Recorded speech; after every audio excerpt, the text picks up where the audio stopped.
ಎಲ್ರಿಗೂ ನಮಸ್ಕಾರ. ನಾನು ರಮ್ಯಭೂಮಿ, ಮೈಸೂರಿನ MS ರಾಮಯ್ಯನವರ ಶಿಕ್ಷಣ ಸಂಸ್ಥೆಗಳಲ್ಲಿ ಒಂದಾದ ನೌಕಿಸ್ PU ಅಕಾಡೆಮಿಯಲ್ಲಿ ಆಂಗ್ಲ ಉಪನ್ಯಾಸಕಿಯಾಗಿ ಕಳೆದ 8 ವರ್ಷಗಳಿಂದ ಸೇವೆ ಸಲ್ಲಿಸ್ತಾ ಇದ್ದೀನಿ. ನನಗೆ ಸಂಗೀತ ಸಾಹಿತ್ಯ ಅಂದರೆ ತುಂಬ ಇಷ್ಟ ರೀ. ಅದರ ಜೊತೆಗೆ ಸುಮಾರು ವರ್ಷಗಳಿಂದ ಕಾರ್ಯಕ್ರಮಗಳನ್ನು ನಿರೂಪಣೆ ಮಾಡೋದು ಕೂಡ ನನ್ನ ತುಂಬ ಇಷ್ಟವಾಗಿರೋವಂಥ ಒಂದು ಹವ್ಯಾಸ. ಇದನ್ನು ಎಷ್ಟು ಪ್ರೀತಿಯಿಂದ ಹೇಳ್ಕೊಂಡು ಹೆಮ್ಮೆಯಿಂದ ಹೇಳ್ಕೊಂಡು ಇನ್ನೊಂದು ವಿಚಾರನ ತುಂಬ ಹೆಮ್ಮೆಯಿಂದ ಹೇಳ್ಕೊಡ್ತೀನಿ. ಅದು ಏನು ಗೊತ್ತಾ, ನಾನು ಮೈಸೂರಿನವಳ್ರಿ. ಮೈಸೂರಿನವಳು ಅಂತ ಹೇಳ್ಕೊಡೋದಕ್ಕೆ ನನಗೆ ತುಂಬ ಅಭಿಮಾನ ಮತ್ತು ಹೆಮ್ಮೆ ಇದೆ. ಜನನಿ ಜನ್ಮಭೂಮಿಶ್ಚ ಸ್ವರ್ಗಾದಪಿ ಕರಿಯಸಿ ಅನ್ನುವಂಥ ಮಾತಿನಲ್ಲಿ ನಂಬಿಕೆಯನ್ನು ಇಟ್ಕೊಂಡಿರುವಂಥವಳು. I love my Mysuru city. ನಾನು ಮೈಸೂರು ನಗರವನ್ನು ಅತ್ಯಂತ ಪ್ರೀತಿಸ್ತೀನಿ, ಗೌರವಿಸ್ತೀನಿ. ನಾನು ಇವತ್ತು ಒಂದು 30 ನಿಮಿಷಗಳವರೆಗೆ ನಿಮ್ಮ ಜೊತೆ ಮಾತಾಡೋದಕ್ಕೆ ಕೂತ್ಕೊಂಡಿದ್ದೀನಿ. ನಾನು ಯಾವ ವಿಷಯವನ್ನು ಆರಿಸ್ಕೊಂಡಿದ್ದೀನಿ ಗೊತ್ತಾ? ಮನಸ್ಸು ಅಂತ. ಅಲ್ಲಮ್ಮ, ಈ 30 ನಿಮಿಷದಲ್ಲಿ ಮನಸ್ಸಿನ ಬಗ್ಗೆ ನೀನೇನು ಮಾತಾಡೋದಕ್ಕೆ ಸಾಧ್ಯ ಅಂತೀರ? ಒಂಥರ ಈ ಸೂರ್ಯ ಚಂದ್ರರನ್ನು ಒಂದು ಗಾಜಿನ ಚೂರಿನಲ್ಲಿ ತೋರಿಸಿದ ಹಾಗೆ ಅನಿಸ್ಬಿಡುತ್ತೋ ಏನೋ. But anyway, I am so happy with my topic. ಯಾಕೆ ಗೊತ್ತಾ, ಮನಸ್ಸಿನ ಬಗ್ಗೆ ಎಷ್ಟು ಮಾತಾಡಿದ್ರು ತುಂಬ ಇಂಟ್ರೆಸ್ಟಿಂಗ್ ರೀ. ಮನಃಶಾಸ್ತ್ರದ ಪಿತಾಮಹ ಸಿಗ್ಮಂಡ್ ಫ್ರೈಡನೇ ಹೇಳಿರೋ ಹಾಗೆ ಮನಸ್ಸಿನ ಬಗ್ಗೆ ಯಾರಿಗೂ ಇದುವರೆಗೂ ಏನನ್ನೋ ಒಂದು ಡೆಫಿನಿಷನನ್ನು ಕೊಡೋದಕ್ಕೆ ಸಾಧ್ಯ ಇಲ್ಲ. ಮನಸ್ಸು ಹಿಗ್ಗತ್ತೆ, ಮನಸ್ಸು ಕುಗ್ಗತ್ತೆ, ಮನಸ್ಸು ನವಿಲಾಗಿ ನರ್ತಿಸುತ್ತೆ, ಮನಸ್ಸು ಹಿರಿದಾಗತ್ತೆ, ಹಾಗೆ ಹೀಗೆ ಅಂತ ನಮ್ಮ ಸಾಹಿತಿಗಳೆಲ್ಲ ಆ ಮನಸ್ಸು ಅನ್ನೋದನ್ನು ಎಷ್ಟು ಚೆನ್ನಾಗಿ ಉಪಯೋಗಿಸ್ಕೊಂಡಿದ್ದಾರಲ್ವ. ಹಾಗಾಗಿ ಈ ಟಾಪಿಕನ್ನು ನಾನು ತಗೊಂಡಿದ್ದೀನಿ. Okay, fine. Invisible mind will control visible body ಅಂತ ಒಂದು ಮಾತಿದೆ. ಅದು ಹೇಗೆ ಗೊತ್ತಾ? Invisible God will control millions of visible worshippers ಅಂತ. ಹೇಗೆ ಕಾಣದ ಆ ದೈವ ಇಷ್ಟು ಜಗತ್ತನ್ನು ನಿಯಂತ್ರಿಸುತ್ತೋ, ಹಾಗೆ ಈ ಕಾಣದೇ ಇರುವಂಥ ಮನಸ್ಸು ದೇಹವನ್ನು ನಿಯಂತ್ರಿಸುತ್ತಲ್ಲ. ಇದು ನಿನ್ನೊಳು ಮಾಯೆಯೊಳು ನೀನೋ ಅನ್ನೋ ಹಾಗೆನಾ? ದೇಹದೊಳಗೆ ಮನಸ್ಸಿರುತ್ತಾ ಅಥವಾ ಮನಸ್ಸಿನೊಳಗೆ ದೇಹ ಇರುತ್ತಾ? ನಿಮಗೂ ಈ ಗೊಂದಲ ಉಂಟಾಗಿರೋದಕ್ಕೆ ಖಂಡಿತ ಸಾಧ್ಯ. ಹೇಗೆ ಅಂದರೆ, presence of mind, absence of mind ಅಂತ ಉಪಯೋಗಿಸ್ತೀವಿ. ಅಂದರೆ ಅರ್ಥ ಏನು? ಈ ದೇಹದಲ್ಲಿ ಮನಸ್ಸು ಇರಬೇಕು, ಹೌದಾ? ಮನಸ್ಸು ಇದ್ದಾಗ presence of mind. Absence of mind ಅಂದ್ರೆ ಅರ್ಥ ಏನ್ರಿ? ಅಂದರೆ ಈ ದೇಹವನ್ನು ಮನಸ್ಸು ಬಿಟ್ಟು ಆಚೆ ಹೋಗಿದೆ ಅಂತ ಅರ್ಥ. ಅಂದ ಮೇಲೆ ದೇಹ ಬೇರೆ ಮನಸ್ಸು ಬೇರೆನಾ? ವೆರಿ ಇಂಟ್ರೆಸ್ಟಿಂಗ್ ರೀ. ಇದು ನಿಮ್ಮ ಗೊಂದಲ ಖಂಡಿತ ಅಲ್ಲ. ಸನಾತನ ಕಾಲದಿಂದ ನಮ್ಮೆಲ್ಲ ಪೂರ್ವಜರು ಈ ವಿಷಯದ ಬಗ್ಗೆ ಸಾಕಷ್ಟು ತಲೆ ಕೆಡಿಸ್ಕೊಂಡ್ಬಿಟ್ಟಿದ್ದಾರೆ. ರಿಸಲ್ಟ್ ಕೊಟ್ಟಿದ್ದಾರಾ? ಇನ್ನೂ ನಡೀತಾನೆ ಇದೆ ಎಕ್ಸ್ಪೆರಿಮೆಂಟ್ಸ್ಗಳು. ಆದರೆ ಆತ್ಮ ಸಾಕ್ಷಾತ್ಕಾರ, ಆತ್ಮೋಲ್ಲಾಸ ಇವುಗಳನ್ನೆಲ್ಲ ಪಡೆದುಕೊಂಡಂಥವರು ಮೌನವಾಗಿಬಿಟ್ಟಿದ್ದಾರೆ. ಹಾಗಾಗಿ ನಮಗೆ ಕೆಲವೊಂದು ವಿಚಾರಗಳು ಇನ್ನೂ ಗೋಚರವಾಗಿಲ್ಲ. ನಾವು ಭಾರತದ ಇತಿಹಾಸವನ್ನು ತುಂಬ ಹಿಂದೆ ತಗೊಂಡು ಹೋದ್ವಿ ಅಂತ ಇಟ್ಕೊಳ್ಳಿ. ಎಲ್ಲಿವರೆಗೂ ತಗೊಂಡು ಹೋಗ್ಬೋದು? ವೇದದ ಕಾಲದವರೆಗೆ ತೆಗೆದುಕೊಂಡು ಹೋಗ್ಬೋದು. ನೋಡಿ, ವೇದದಲ್ಲಿ ರುದ್ರ ಆಚಮೆ ಕೇಳಿದಿರಲ್ವಾ? ಓಂ ನಮೋ ರುದ್ರ ನಮಸ್ತೆ ರುದ್ರ ಮನ್ಯವ ಇತಾದ ನಮಃ. ಓಂ ನಮಸ್ತೆ ರುದ್ರ ಮನ್ಯವ ಉತೋ ತಾಯಿಷವೇ ನಮಃ. ಮನ್ಯವ ಉತೋ ತಾಯಿಷವೇ. ನೋಡಿ ಹೇಗೆ ಬಂತು. ಮನಸ್ಸಿನ ಬಗ್ಗೆನೇ ರುದ್ರದಲ್ಲಿ ಮೊದಲನೇ ಸಾಲಿದೆ. ಅದಕ್ಕಿಂತ ನನಗೆ ತುಂಬ ಇನ್ನೊಂದು ಇಂಟ್ರೆಸ್ಟಿಂಗ್ ಅನ್ನಿಸ್ತು ಅಂದರೆ, ಮನ್ಯು ಸೂಕ್ತ ಅಂತ ವೇದದ ಕಾಲದಲ್ಲಿ ಒಂದು ಮನ್ಯು ಸೂಕ್ತ ಇದೆ. ಆ ಸೂಕ್ತವನ್ನು ಮನಸ್ಸಿಗೆ ಡೆಡಿಕೇಟ್ ಮಾಡಿಬಿಟ್ಟಿದ್ದಾರೆ. ಅದರಲ್ಲಿ ಮನ್ಯುರಿಂದ್ರೋ, ನೋಡಿ, ಮನ್ಯುರಿಂದ್ರೋ ಮನ್ಯುರೇವಾಸ ದೇವೋ ಮನ್ಯುರ್ಹೋತ ವರುಣೋ ಜಾತವೇದ. ಮನಸ್ಸು ಅನ್ನೋದ್ರಲ್ಲಿ ಅಗ್ನಿ, ವಾಯು, ವರುಣ, ಭೂಮಿ, ಆಕಾಶ, ಪಂಚಮಹಾಭೂತಗಳಿದೆ ಅಂತೆ. ಅಫ್ಕೋರ್ಸ್ ನಮ್ಮ ದೇಹ ಆಗಿರೋದು ಇದರಿಂದಲೇ ಅಂತಲೇ ಹೇಳ್ತಾರಲ್ವ ಹಿರಿಯರು. ಈ ಪಂಚಮಹಾಭೂತಗಳೆಲ್ಲ ನನ್ನ ಮನಸ್ಸಿನಲ್ಲಿ ಇದ್ದು ನನ್ನ ಮನಸ್ಸನ್ನು ನಿಗ್ರಹಿಸು ದೇವರೇ ಅಂತ ಬೇಡಿಕೊಂಡಿರುವಂತಹ ಒಂದು ಪ್ರಾರ್ಥನಾ ಸೂಕ್ತ ಇದು. ಯಾಕೆಂದರೆ ಒಬ್ಬ ಸಾಧಕ ನೋಡಿ, ಏನನ್ನಾದರೂ ಸಾಧನೆ ಮಾಡ್ತೀನಿ ಅಂತ ಹೋಗುವಾಗ ಮೊದಲನೇದಾಗಿ ಅಡ್ಡಿ ಬರೋದೇನೆ ಈ ಮನಸ್ಸು. ಮನಸ್ಸನ್ನು ನಿಗ್ರಹಿಸಿಬಿಟ್ರೆ ಏನನ್ನಾದರೂ ಮಾಡೋದಕ್ಕೆ ಸಾಧ್ಯ ಅಂತ ಹೇಳಿ ಆದಿಯಲ್ಲಿ ಸಿದ್ಧಿವಿನಾಯಕನನ್ನ ಪ್ರಾರ್ಥನೆ ಮಾಡೋದ್ರ ನಂತರ ಮನಸ್ಸನ್ನು ಒಂದು ಕಂಟ್ರೋಲ್ ಮಾಡಪ್ಪ ದೇವರೇ ಅಂತ ಬೇಡ್ಕೊಳ್ತಾರೆ ನೋಡಿ. ಅದಕ್ಕೆ ಮನೋಬುದ್ಧಿ ಅಹಂಕಾರ ಚಿತ್ತಾನಿ ನಾಹಂ ನ ಚ ಘ್ರಾಣ ನೇತ್ರಂ ನ ಚ ಶ್ರೋತ್ರಜಿಹ್ವ ಚಿದಾನಂದ ರೂಪ ಶಿವೋಹಂ ಅಂತ ಬೇಡ್ಕೊಳ್ತಾರೆ. ನನ್ನೆಲ್ಲ ಅಹಂಕಾರ ಬುದ್ಧಿ ಆ ಥರದ್ದನ್ನೆಲ್ಲ ಗಜಿಬಿಜಿ ಇದೆಯಲ್ಲ ಅದನ್ನೆಲ್ಲ ದೂರ ಮಾಡಪ್ಪ ಭಗವಂತ. ನನ್ನ ಮನಸ್ಸನ್ನು ನಿಗ್ರಹ ಮಾಡೋ ಹಾಗೆ ಮಾಡಪ್ಪ. ನನ್ನ ಜೀವಮಾನದಲ್ಲಿ ಏನನ್ನಾದರೂ ಸಾಧನೆ ಮಾಡೋದಕ್ಕೆ ನನ್ನನ್ನು ಆ ಪದದತ್ತ ನನ್ನನ್ನು ಕರೆದುಕೊಂಡು ಹೋಗಪ್ಪ ಅನ್ನುವಂತಹ ಎಲ್ಲ ವಿನೀತ ಭಾವದ ಶ್ಲೋಕ ಎಲ್ಲ ಕಡೆಯಿಂದನೂ ಬಂದಿದೆ ರೀ. ಮತ್ತೆ ತುಂಬ ಮುಂದಕ್ಕೆ ಬಂದ್ಬಿಡೋಣ. ಎಲ್ಲಿಗಿವರೆಗೆ? ಆಚಾರ್ಯ ತ್ರಯದವರೆಗೆ ಬರೋಣ. ನೋಡಿ, ಆಚಾರ್ಯ ತ್ರಯರು ನಿಮಗೆ ಗೊತ್ತಿಲ್ಲ, ನಿಮಗೆಲ್ಲರಿಗೂ ಗೊತ್ತಿದೆ. ಶ್ರೀ ಶ್ರೀ ಶಂಕರಾಚಾರ್ಯರು, ಶ್ರೀ ಮಧ್ವಾಚಾರ್ಯರು, ಶ್ರೀ ರಾಮಾನುಜಾಚಾರ್ಯರು. ಅಬ್ಬಬ್ಬಬ್ಬಬ್ಬ, ಎಷ್ಟು ಆಶ್ಚರ್ಯ ಅನ್ಸಲ್ವೇನ್ರಿ. ಅವರ ಇಡೀ ಜೀವಿತವ್ಯವನ್ನೇ ಸ್ಪಿರಿಚುವಲ್ ವರ್ಲ್ಡ್ಗೆ ಕಾಂಟ್ರಿಬ್ಯೂಟ್ ಮಾಡಿದ್ರು. ಅವರಿಗೆ ದ್ವಂದ್ವ ಕಾಡಲಿಲ್ವಾ? ಅವರಿಗೆ ಗೊಂದಲಗಳು ಬರಲಿಲ್ವಾ? ಅವರಿಗೆ ಒಂದು ರೀತಿಯಾದ ಈ ಡೈವರ್ಷನ್ಸ್ಗಳು ಬರಲಿಲ್ವಾ? ಬಂದ್ವು ರೀ, ನಮಗೆ ನಿಮಗೆ ಬಂದ ಹಾಗೆಯೇ ಬಂದ್ವು. ಆದರೆ ನನಗನ್ನಿಸುವ ಮಟ್ಟಕ್ಕೆ ಆ ಎಲ್ಲ ಅಬ್ಸ್ಟಕಲ್ಸ್ಗಳೆಲ್ಲ ಇತ್ತಲ್ಲ ಅದನ್ನೆಲ್ಲ ಅವರು ಮೀರಿ ನಿಂತರು. ಅದರ ರಿಸಲ್ಟ್ ಏನು? ಶ್ರೀ ಶ್ರೀ ಶಂಕರಾಚಾರ್ಯರಿಂದ ಅದ್ವೈತ, ಶ್ರೀ ಮಧ್ವಾಚಾರ್ಯರಿಂದ ದ್ವೈತ, ಮತ್ತು ಶ್ರೀ ರಾಮಾನುಜಾಚಾರ್ಯರಿಂದ ವಿಶಿಷ್ಟ ಅದ್ವೈತಗಳು ಬಂತು. ಇನ್ನೊಂದು ಮಗ್ಗಲಿಗೆ ತಿರುಗಿ ನೋಡಿ, ವಿಜ್ಞಾನಿಗಳು ಎಲ್ಲಿಯವರೆಗೆ ನಮ್ಮ ಹಳೇ ಕಾಲದ ಆರ್ಯಭಟ ಝೀರೋವನ್ನು ಕಂಡುಹಿಡಿದ್ನಲ್ಲ, ಆರ್ಯಭಟದಿಂದ ಜಗತ್ತಿನಾದ್ಯಂತ ಇರುವಂತಹ ಎಲ್ಲ ವಿಜ್ಞಾನಿಗಳು ಯಾರ್ಯಾರು? ಆರ್ಕಿಮಿಡೀಸ್ ಇರ್ಬೋದು, ಆಲ್ಬರ್ಟ್ ಐನ್ಸ್ಟೈನ್ ಇರ್ಬೋದು, ಥಾಮಸ್ ಆಲ್ವಾ ಎಡಿಸನ್ ಇರ್ಬೋದು, ನಮ್ಮ ಜಗದೀಶ್ ಚಂದ್ರ ಬೋಸ್ ಅವರು ಇರ್ಬೋದು, sir M Visvesvaraya, sir C V Raman, ಒಂದೇ ಒಂದು ವಿಷಯವನ್ನು ಇಟ್ಕೊಂಡು ಇಡೀ ಜೀವಮಾನ ಪೂರ್ತಿ ಅದಕ್ಕೆ ಪಣ ತೊಟ್ಟು ಬಿಟ್ರಲ್ಲ. ಅವ್ರ ಮನಸ್ಸಿನ ಬಗ್ಗೆ ನನಗೆ ತುಂಬ ತುಂಬ ಆಶ್ಚರ್ಯ. Always I B mesmerised. ಹೇಗೆ ಸಾಧ್ಯ ಇವರಿಗೆ? ದ್ವಂದ್ವ, ಗೊಂದಲ, ಹತಾಶೆ, ಅಬ್ಸ್ಟಕಲ್ಸ್ ಏನು ಬರಲಿಲ್ವಾ ಇವರಿಗೆ? ಎಷ್ಟರ ಮಟ್ಟಿಗೆ ಮನಸ್ಸನ್ನು ನಿಗ್ರಹ ಮಾಡಿಕೊಂಡ್ರು, ಯಾವ ಮಟ್ಟಕ್ಕೆ ಇವರ ದೇಹ ಮನಸ್ಸು ಎರಡು ಒಂಥರ ಹದಗೊಂಡಿತ್ತು. ರಿಯಲಿ ತುಂಬ sir, hats off to all of them. ಏನಂತೀರಾ? ಮತ್ತು ಇತ್ತೀಚೆಗೆ ಬಂದುಬಿಟ್ರೆ ನಮ್ಮ ಕನ್ನಡ ಸಾಹಿತ್ಯ ಇದೆ ನೋಡಿ. ನಾನು ಆಂಗ್ಲ ಸಾಹಿತ್ಯ ಉಪನ್ಯಾಸಕ್ಕೆ ಆದರೂ ಕೂಡ ಈ ಕನ್ನಡ ಸಾಹಿತ್ಯವನ್ನು ಗುರುಮುಖೇನ ನನಗೆ ಪಾಠ ಆಗಿಲ್ಲ, ಆದರೂ ನಾನು ಅರ್ಥ ಮಾಡ್ಕೊಂಡಿರೋಷ್ಟು. ಅದರಲ್ಲಿ ಏನಾದರೂ ತಪ್ಪಿದ್ರೆ ದಯಮಾಡಿ ಕ್ಷಮಿಸಿ. ಈ 12ನೇ ಶತಮಾನಕ್ಕೆ ಬಂದಾಗ ವಚನಕಾರರು ಮತ್ತು ಈ ಭಕ್ತಿ ಪಂಥ ಅಬ್ಬಬ್ಬಬ್ಬ ಅದೆಂಥ ಕಾಂಟ್ರಿಬ್ಯೂಷನ್ ಕೊಟ್ಟಿದ್ದಾರೆ. ದಾಸ ಸಾಹಿತ್ಯಕ್ಕೆ ಬಂದರೆ ಭಕ್ತಿ ಪಂಥ, ದಾಸರೆಂದರೆ ಪುರಂದರ ದಾಸರಯ್ಯ ಅಂತ ಹೇಳಿದಂಥ ಪುರಂದರ ದಾಸರ ಪದಾರವಿಂದಗಳಿಗೆ ನಮಸ್ಕಾರ. ಸರಿ, ಅವರು ಭಕ್ತಿ ಪಂಥಕ್ಕೆ ಹೆಚ್ಚು ಅವರ ಕಾಂಟ್ರಿಬ್ಯೂಷನನ್ನು ಕೊಟ್ಟರು. ನನಗೆ ಈ ದಾಸರಲ್ಲಿ, ದಾಸರ ಗುಂಪಿನಲ್ಲಿ ಕನಕದಾಸರು ಅಂದರೆ ಒಂದು ಮುಷ್ಟಿ ಪ್ರೀತಿ ಜಾಸ್ತಿ. ಯಾಕೆ ಅಂತೀರಾ? ಭಕ್ತಿ ಪಂಥ ಇದೆ, ಅಲ್ಲಿ ಸಮಾಜ ಸುಧಾರಣೆ ಇದೆ, ನೀತಿ ಬೋಧಪ್ರದವಾಗಿದೆ, ಎಲ್ಲ ರೀತಿಯಲ್ಲಿ ಎಲ್ಲ ಫೀಲ್ಡಲ್ಲೂ ಮಾತಾಡಿದ್ದಾರೆ. ನೀನು ನೋಡು ಮಾಯೆಯೋಡು ನೀನು ಕೇಳಿದ್ದೀರಲ್ವ ನೀವು, ಎಂಥ ಫಿಲಾಸಫಿ ಇದೆ ರೀ ಅದರಲ್ಲಿ. ಹಾಗೆ ಆ ಕನಕದಾಸರ ಒಂದು ಹಾಡು ನಾನು ಯಾವಾಗಲೂ ಗುರುಗುಣಿಸ್ತಾ ಇರ್ತೇನೆ. ತುಂಬ ದೂರ ವೆಹಿಕಲಲ್ಲಿ ರೈಡ್ ಮಾಡುವಾಗ ಅಥವಾ ಏಕಾಂಗಿ ಭಾವ ಅಂತ ಇವಾಗಲೂ ಒಂದ್ಸಲ ಅನಿಸ್ಬಿಟ್ಟಾಗ ಒಂದು ಕೃತಿ ಮನಸ್ಸಿಗೆ ಯಾವಾಗಲೂ ಹೇಳಿಕೊಡ್ತಿರ್ತೀನಿ. ಅದು ನನಗೆ ಹೆಚ್ಚು ಬೂಸ್ಟಪ್ ಮಾಡುತ್ತೆ. ತಲ್ಲಣಿಸದಿರು ಕಣ್ಯ ತಾಳು ಮನವೇ, ಎಲ್ಲರನು ಸಲಹುವನು ಇದಕ್ಕೆ ಸಂಶಯವಿಲ್ಲ.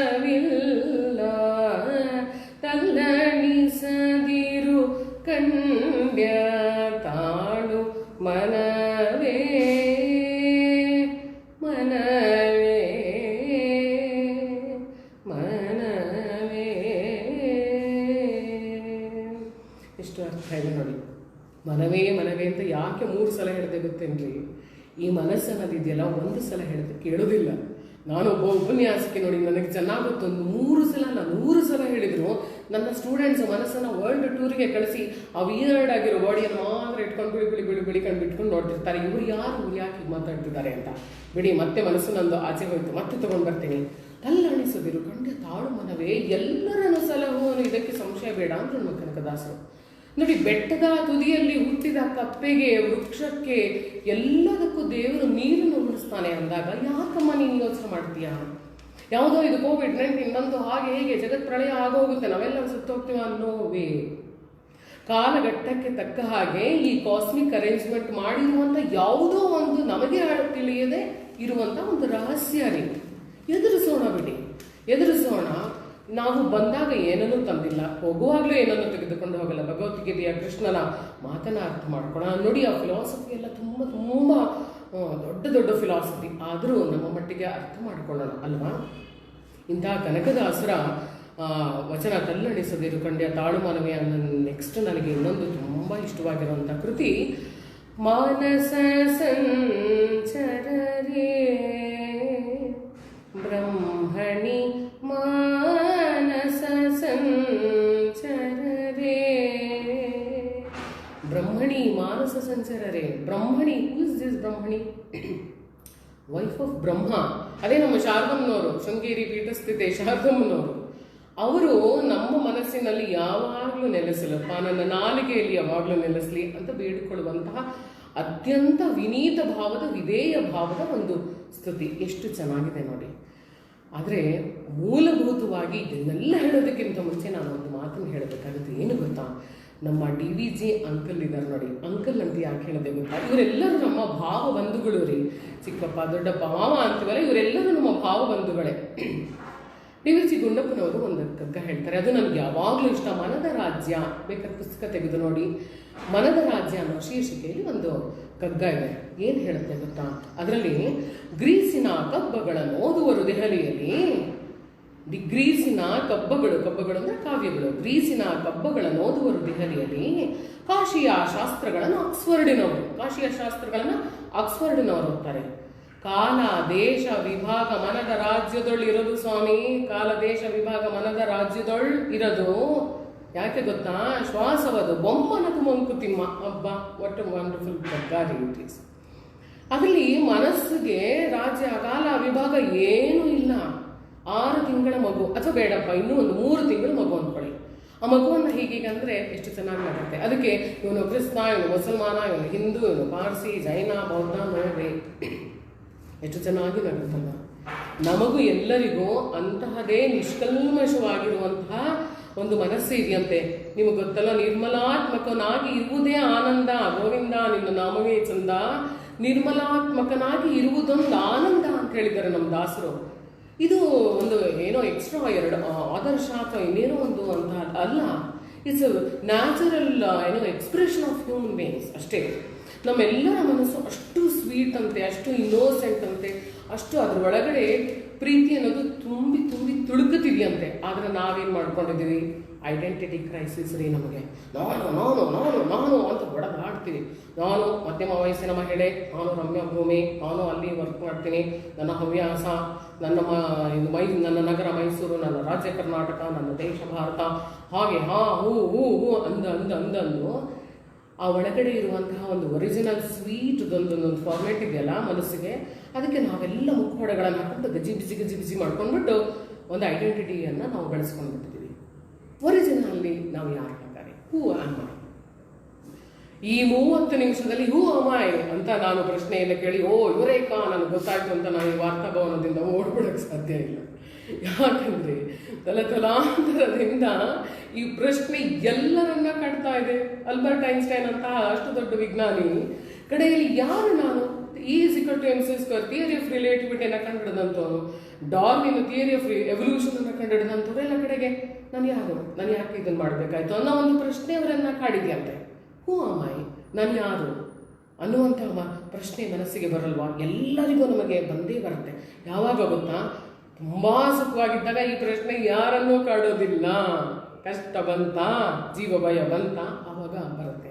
ಮತ್ತು ನನಗೆ ಅನಿಸೋ ಪ್ರಕಾರ ಸಾಹಿತ್ಯ, ಸಂಗೀತ, ವಾಸ್ತುಶಿಲ್ಪ ಅಥವಾ ಜಗತ್ತಿನ ಯಾವುದೇ ಕಲಾ ಪ್ರಕಾರಗಳು ನಮ್ಮ ಮನಸ್ಸನ್ನು ಬದಲಾಯಿಸೋದಿಲ್ಲ. ಯಾಕಮ್ಮ ಬದಲಾಯಿಸಲ್ಲ, ಸಾಹಿತ್ಯ ಬದಲಾಯಿಸಲ್ವ ಅಂತ ಕೇಳ್ತೀರಾ? ಸಾಹಿತ್ಯ ಬದಲಾಯಿಸುತ್ತೆ ರೀ.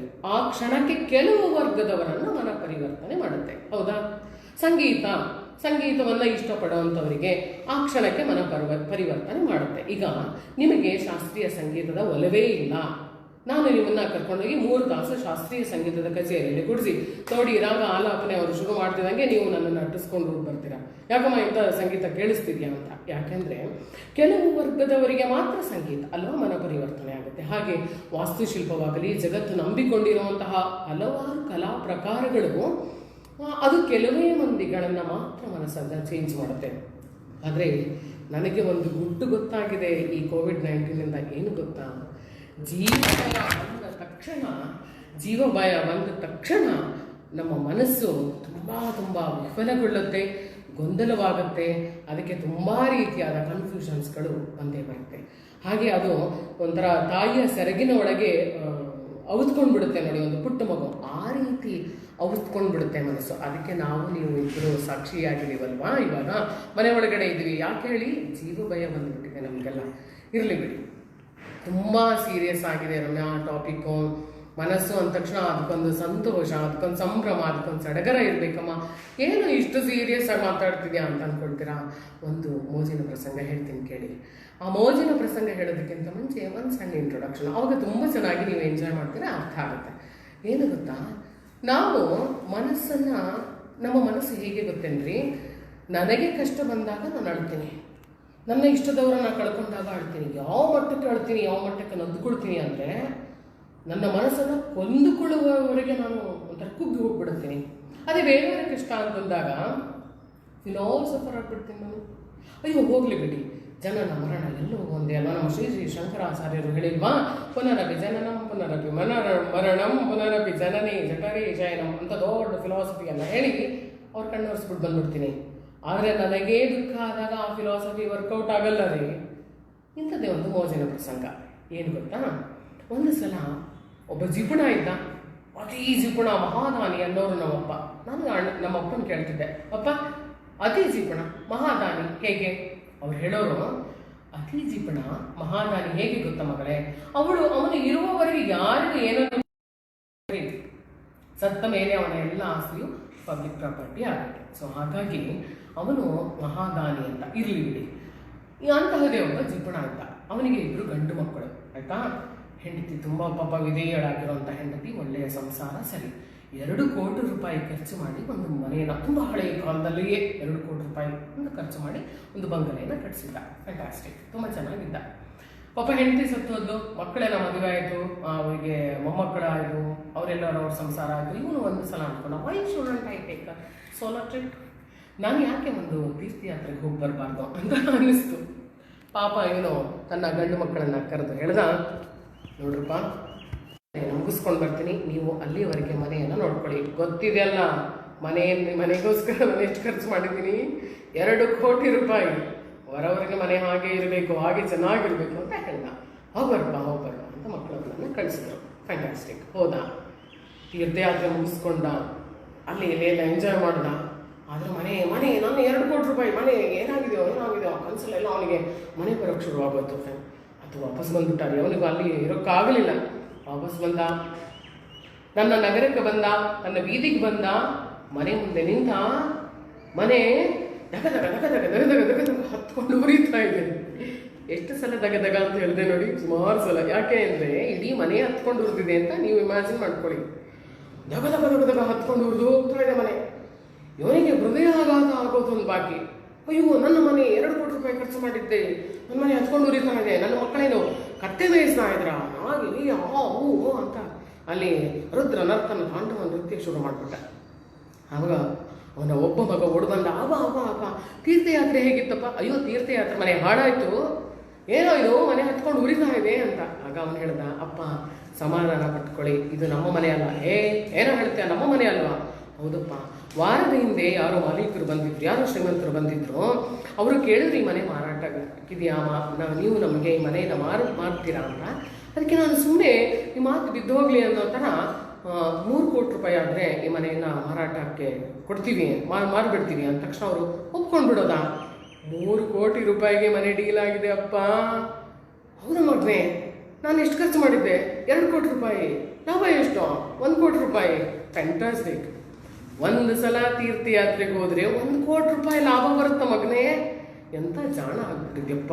ಇನ್ಮೇಲೆ ಪದೇ ತೀರ್ಥಯಾತ್ರೆಗೆ ಹೋಗ್ತೀನಿ, ಕೋಟ್ಯಾಂತರ ರೂಪಾಯಿ ಸಂಪಾದನೆ ಮಾಡ್ತೀನಿ ಅಂತ ಅವನ ಮನಸ್ಸಿಗೆ ತುಂಬ ಸಂತೋಷ ಆಯಿತು. ನೋಡಿ, ಅಲ್ಲಿಯವರೆಗೆ ಅಳ್ತಾ ಇದ್ದಂಥ ಮನುಷ್ಯ ದೊಡ್ಡ ಫಿಲಾಸಫರ್ ಆಗ್ಬಿಟ್ಟ. ಅಯ್ಯೋ ಏನು ಮಾಡೋಕ್ಕಾಗುತ್ತೆ, ಗದಗದ ಅಂತ ಹೊತ್ಕೊಂಡು ಉರಿತಾ ಇದೆ ಮನೆ. ಪಾಪ ಪಾಪ ಕಷ್ಟ ನಿಜವಾಗ್ಲೂ ಕಷ್ಟನೇ. ಆದರೆ ಜೀವಹಾನಿ ಆಗಿಲ್ಲ ಅಲ್ವಾ, ಮನೆ ಹತ್ಕೊಂಡು ಉರಿತಿದೆ, ಇರಲಿ ಪರವಾಗಿಲ್ಲ. ಫಿಲಾಸಫರ್ ಥರ ಮಾತಾಡೋಕ್ಕೆ ಶುರು ಮಾಡಿಬಿಟ್ಟ. ಎರಡನೇ ಮಗ ಓಡ್ ಬಂದ, ಅಬ್ಬಾ ಅಂತ ಜೋರಾಗಳಕ್ಕೆ ಶುರು ಮಾಡ್ದ. ಯಾಕೆ ಮಗನೇ ಹೇಳ್ತಿದ್ಯಾ? ಅದಕ್ಕೆ ಅವನೇ ಹೇಳ್ದ, ಅಪ್ಪ ಈ ಮನೆ ಪೂರ್ತಿ ಮಾರಾಟ ಆಗಿಲ್ಲಪ್ಪ, ಟೋಕನ್ ಅಡ್ವಾನ್ಸ್ ಮಾತ್ರ ತಗೊಂಡು ಹೋಗಿದ್ದಾರೆ. ನಾಳೆ ನಾಡಿದ್ರಲ್ಲಿ ರಿಜಿಸ್ಟ್ರೇಷನ್ ಅಂತ ಹೇಳಿದ್ರು. ಮನೆಗೆ ಬೆಂಕಿ ಬಿದ್ದ ಸುದ್ದಿ ಕೇಳಿದ ತಕ್ಷಣ ಅವರು ನಿಮ್ಮ ಮನೆಯೇ ಬೇಡ, ಟೋಕನ್ ಅಡ್ವಾನ್ಸ್ ನೀವೇ ಇಟ್ಕೊಳ್ಳಿ ಅಂದ್ಬಿಟ್ಟು ಓಡೋಟೋಗಿದ್ದಾರೆ. ಇದು ನಮ್ಮ ಮನೆಯೇ ಕಣಪ್ಪ ಅಂದ. ಅತಿ ಜಿಪಣ ನಾನಿಗೆ ಹೃದಯ ಆಘಾತ ಆಯಿತು, ಬಿದ್ದ ಸತ್ತ. ನೋಡ್ರಿ, ನಮ್ಮದು ಕಷ್ಟ ಅಂದಾಗ ನಮಗೆ ಎಂಥ ಮಟ್ಟಕ್ಕೆ ಸ್ಪಂದನೆ, ಬೇರೆಯವ್ರ ಕಷ್ಟ ಅಂತಂದಾಗ ಎಂಥದ್ದು ನೋಡಿ. ಅದಕ್ಕೆ ಈ ಬಸವಣ್ಣನವರ ವಚನವನ್ನು ನಾನು ಒಂದ್ಸಲ ಓದುವಾಗ, ನೆರೆಮನೆಯ ದುಃಖಕ್ಕೆ ಅಳುವವರ ಮೆಚ್ಚ ಕೂಡಲ ಸಂಗಮ ದೇವ ಅಂತ ಹೇಳಿದ್ರು. ನೆರೆಮನೆಯವರ ದುಃಖಕ್ಕೆ ಅಳುವವರ ಮೆಚ್ಚ ಕೂಡಲ ಸಂಗಮ ದೇವ. ನನಗೆ ಅರ್ಥ ಆಗಲಿಲ್ಲ. ನೆರೆಮನೆಯವರ ದುಃಖಕ್ಕೆ ನಾನು ಅಳಬಾರ್ದ, ನೆರೆಮನೆಯವರ ದುಃಖಕ್ಕೆ ನಾನು ಸ್ಪಂದಿಸಬಾರ್ದ, ಅವರಿಗೇನನ್ನು ನಾನು ಸಹಾಯ ಮಾಡಬಾರ್ದ? ಹಾಗೆ ಮಾಡಿದ್ರೆ ನನ್ನನ್ನು ದೇವರು ಮೆಚ್ಚೋದಿಲ್ಲ ಅಂದರೆ ಎಂಥ ಮಾತಿದು, ಮಿಸ್ಟರ್ ಬಸವಣ್ಣನವರು ಯಾಕೆ ಮಾತು ಹೇಳಿದ್ದಾರೆ ಅಂತ. ಆಮೇಲೆ ನನಗೆ ಗೊತ್ತಾಯಿತು, ನೆರೆಮನೆಯವರ ದುಃಖಕ್ಕೆ ಮೊಸಳೆ ಕಣ್ಣೀರು ಹಾಕುವವರನ್ನ ಕೂಡಲ ಸಂಗಮ ದೇವ ಮೆಚ್ಚ ಅಂತ ಹೇಳಿರ್ಬೋದೇನೋ. ಆ ಕಾಂಟೆಕ್ಸ್ಟಲ್ಲಿ ಬಸವಣ್ಣನವರು ಹೇಳಿರ್ಬೋದೇನೋ, ಗೊತ್ತಿಲ್ಲ. ನಾವೆಲ್ಲ ಜ್ಞಾನಿಗಳು, ಅದರಲ್ಲಿ ನಾನು ಅರ್ಥೈಸಿಕೊಂಡಿರೋದ್ರಲ್ಲಿ ಏನಾದರೂ ತಪ್ಪಿದ್ರೆ ದಯಮಾಡಿ ಕ್ಷಮಿಸಿ. ನೋಡಿ, ಹೀಗೆ ಮನಸ್ಸು ಅನ್ನೋಂಥದ್ದು ಒಂದೊಂದ್ಸಲ ಕಳ್ಳು ಮನಸ್ಸಾಗುತ್ತೆ, ಸುಳ್ಳು ಮನಸ್ಸಾಗುತ್ತೆ, ವಿಶಾಲವಾಗುತ್ತೆ, ಹಾಗಾಗುತ್ತೆ, ಹೀಗಾಗುತ್ತೆ. ಇದಕ್ಕೆ ಒಂದು ರೀತಿಯಾದ ಸ್ಥಾಯಿ ಭಾವವೇ ಇಲ್ಲ ರೀ. ಎಷ್ಟರ ಮಟ್ಟಿಗೆ ಅಂದರೆ ಒಂಥರ ನಮ್ಮ ಅದೇ ಹೇಳಿದ್ದಲ್ಲ ಮುಂಚೆ, ಅದು ಹಿಗ್ಗಿ ಹೊನಲಾಗಿ ಹರಿಯಿತು, ಹಾಗೆ ಹೀಗೆ ಅಂತ ಎಲ್ಲ ಥರದ ರೂಪುರೇಷೆಗಳನ್ನು ತೆಗೆದುಕೊಂಡ್ಬಿಡುತ್ತೆ. ಒಂದೇ ಥರ ಇದಮಿತ್ತಂ ಅಂತ ನಮ್ಮ ಮನಸ್ಸಿಗೆ ಹೇಳೋದಕ್ಕೆ ಆಗೋದಿಲ್ಲ. ಇನ್ನೊಂದು ವಿಚಾರ ಹೇಳ್ತೀನಿ, that is also very interesting. ಕಡೆಯ 5-10 ನಿಮಿಷಗಳಲ್ಲಿ ನಾನು ಮಾತು ಮುಗಿಸ್ತೇನೆ. ಒಂದ್ಸಲ ಏನಾಯಿತು ಗೊತ್ತೇನ್ರಿ, ಈ ಮನಸ್ಸು ಒಂಥರ ಜಡವಾದ ಮನಸ್ಸು ಅಲ್ವಾ. ಆ ಪ್ರಸಂಗನ ಹೇಳೋದಕ್ಕಿಂತ ಮುಂಚೆ ಇದು ಹೇಳಿದ್ರೆ ನಿಮ್ಗೆ ಅರ್ಥ ಆಗುತ್ತೆ. ಜಡವಾದ ಮನಸ್ಸು, ಈ ಜಡವಾದ ಮನಸ್ಸಿಗೆ ಒಂದು ಕಡೆಯಿಂದ ಕ್ರಿಯಾಶಕ್ತಿ ಬರಬೇಕು, ಇನ್ನೊಂದು ಕಡೆಯಿಂದ ಇಚ್ಛಾಶಕ್ತಿ ಬರಬೇಕು. ಇವೆರಡು ಸೇರಿ ಮನಸ್ಸಿನ ಒಳಗಡೆ ಇರುವಂತಹ ಈ ಪ್ರಗಲ್ಭವಾದ ಒಂದು ಪೊಟೆನ್ಷಿಯಲ್ ಇದೆ ನೋಡಿ, ಅದು ಒಂಥರ ಫೌಂಟನ್ ಥರ ಆಚೆ ಬರಬೇಕು. ಆಗ ನೋಡಿ ಮನುಷ್ಯ ಸಾಧನೆ ಮಾಡೋದಕ್ಕೆ ಸಾಧ್ಯ. ಅಲ್ಲಮ್ಮ ರಮ್ಯಾ, ಇಷ್ಟು ಈಸಿಯಾಗಿ ಹೇಳ್ಬಿಟ್ಟೆ, ಇದೆಲ್ಲ ಸಾಧ್ಯವಾ ಲೈಫಲ್ಲಿ ಅಂದ್ಕೊಳ್ಬೇಡಿ. ನಿಜವಾಗ್ಲೂ ಸಾಧ್ಯ ರೀ, ಬೇಡಿ ಅಂತಹ ದೊಡ್ಡ ಫಿಲಾಸಫಿ ಬೇಡ. ನನ್ನ ಮಟ್ಟಿಗೆ ಒಂದು ಸಾಧಾರಣ ಪ್ರಸಂಗವನ್ನು ಹೇಳ್ತೀನಿ. ನಾನು ಡ್ಯೂಟಿ ಮುಗಿಸ್ಕೊಂಡು ಮನೆಗೆ ಹೋದೆ ಒಂದು ದಿವಸ. 8 ವರ್ಷಗಳ ಹಿಂದೆ ನನ್ನಮ್ಮ ಅವಾಗ ಇದ್ಲು. 8 ವರ್ಷಗಳ ಹಿಂದೆ ನಾನು ಡ್ಯೂಟಿ ಮುಗಿಸ್ಕೊಂಡು ಮನೆಗೆ ಹೋದಾಗ ಅಮ್ಮ ಬಂದರು ಊರಿನಿಂದ. ಬಂದ ತಕ್ಷಣ ನಾನು ಹೇಳಿದೆ, ಅಮ್ಮ ನನಗೆ ಲೈಫಲ್ಲಿ ಅಷ್ಟು ಫ್ರಸ್ಟ್ರೇಷನ್ ಅಮ್ಮ, ನನ್ನ ಮನಸ್ಸು ತುಂಬ ಹಾಳಾಗಿದೆ ಅಮ್ಮ, ಅಷ್ಟು ಫ್ರಸ್ಟ್ರೇಷನ್, ಒಂಥರ ಸತ್ತೋಗ್ಬಿಡ್ಬೇಕು ಆ ಮಟ್ಟಕ್ಕೆ ಬೇಜಾರಾಗಿದೆ ಅಮ್ಮ ಅಂತ ಹೇಳಿದೆ. ನೋಡಿ, ನಾವೆಲ್ಲ ಹೊರಗಡೆ ಎಷ್ಟರ ಮಟ್ಟಿಗೆ I am so bold, I can tackle all the situation, I can tackle all the challenges in my life, ಹಾಗೆ ಬ್ಲಾ ಬ್ಲಾ ಬ್ಲಾ ಬ್ಲಾ ಏನೇನೋ ಕೂತ್ಕೊಡ್ತೀವಿ. ಆದರೆ ತಾಯಿಯ ಮುಂದೆ ನಮ್ಮ ಎಲ್ಲ ಆಮಿಕೆಗಳೆಲ್ಲ ಹೋಗಿ ಮುದ್ದು ಮಗು ಆಗ್ಬಿಡ್ತೀವಿ. ಹೌದಾ? ಮನಸ್ಸು ಬೆತ್ತಲಾಗುವುದು ತಾಯಿಯ ಮಡಿಲಲ್ಲಿ ಮಾತ್ರ. ನನಗೂ ಹಾಗೆ ಆಯಿತು. ಅಮ್ಮ ನಾನು ಸೋ ಫ್ರಸ್ಟ್ರೇಟೆಡ್, ಒಂಥರ ಸತ್ತೋಗೋಷ್ಟು ಬೇಜಾರಾಗ್ತಿದೆ ಅಂದ ತಕ್ಷಣ ನನ್ನ ತಾಯಿ ನನ್ನನ್ನು ಪಿಳಿ ಅಂತ ಕಂಡುಬಿಟ್ಕೊಂಡು ನೋಡ್ತಾ ಇದ್ದಾಳೆ. ನಾನು ಅಯ್ಯೋ ಅಮ್ಮ, ನನಗೆ ಒಂಚೂರು ಸಾಂತ್ವನ ಹೇಳಬಾರ್ದ, ಇವಳು ಹೀಗೆ ನಾನು ನೋಡ್ತಿದ್ದಾಳೆ ಅಂತ. ಆದರೆ ಅಸಲು ವಿಷಯ ಏನು ಗೊತ್ತಾ, ನನ್ನ ತಾಯಿ ನನ್ನ ಹಾಗೆ ಸೋ ಕಾಲ್ಡ್ ಎಜುಕೇಟೆಡ್ ಅಲ್ಲ. ಪಾಪ ನನ್ನನ್ನು ನೋಡ್ತಿದ್ದಾಳೆ. ಅವಳಿಗೆ ಎದರ ಮಹಾನ್ ಹೇಳಿದ್ರು, ಪುರಾಣ ಹೀಗೆ ಹೇಳಿದ್ರು, ಅವ್ರು ಹೀಗೆ ಹೇಳಿದ್ರು ಅಂತಾನೆ ನೀವಾಗೆಲ್ಲ ಹೇಳ್ತಿದ್ದೀನಲ್ಲ.